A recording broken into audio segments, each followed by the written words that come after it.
পূর্ব বাংলার দরিদ্র, ভিটেমাটি থেকে উচ্ছন্ন, ভিটেমাটি থেকে উৎখাত হওয়া, সামাজিক দিক থেকে অস্পৃশ্য জনজাতি ছিল নমশূদ্র। নমশূদ্র জনজাতির মানুষকে আমার প্রণাম জানিয়ে in the light off history ইতিহাসের আলো ইউটিউব চ্যানেলে শুরু করছি হরিচাঁদ ঠাকুরের অবদান।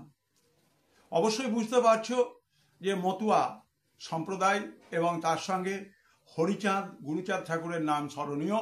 আমি এই ভিডিওতে আলোচনা করব, আলোকপাত করব হরিচাঁদ ঠাকুরের সম্পর্কে। উপরতলার মানুষের শোষণের বিরুদ্ধে 1872 সাল থেকে শুরু করে 1947 সালে দুই বাংলায়, বিশেষভাবে অবিভক্ত বাংলায় নমশূদ্র আন্দোলন মাথা চাড়া দেয়। হরিচাঁদ ঠাকুর 1812 থেকে 1878 এই সময়কালে তিনি ফরিদপুরে এই নমশূদ্র আন্দোলনের যাত্রাপথ শুরু করেন।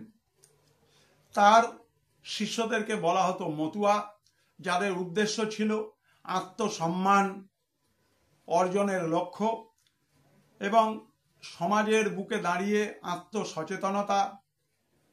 এই মানুষগুলোকে যিনি মুখে ভাষা তুলে দিয়েছিলেন তিনি হচ্ছেন মতুয়া মহাসংঘের একজন গুরুত্বপূর্ণ মার্গ প্রদর্শক হরিচাঁদ ঠাকুর।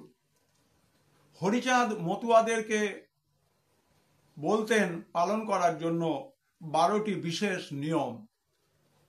যে 12টি নিয়ম অবশ্যই জমিদার, ব্রাহ্মণ, পুরোহিতদের বিরুদ্ধে ছিল, কারণ এরাই সমাজে দরিদ্র অস্পৃশ্য মানুষদেরকে নমশূদ্র জায়গাতে নিয়ে এসে পৌঁছেছিল। তিনি নমশূদ্রদেরকে উপদেশ দিতেন শিক্ষা অর্জনের জন্য এবং বলতেন, no lose for lack of food but education is must for the children. আবার বলছি, no lose for lack of food but education is must for the children.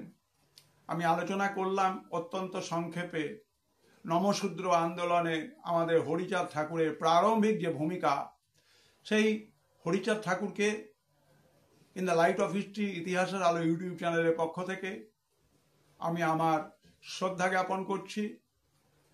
এই কথা বলছি যে মতুয়াদের তাদের অধিকার বুঝে নেওয়ার যে যাত্রাপথ শুরু করেছিলেন সেই যাত্রাপথ যেন আরো ভালো হয়, মসৃণ হয়। সবাই ভালো থেকো।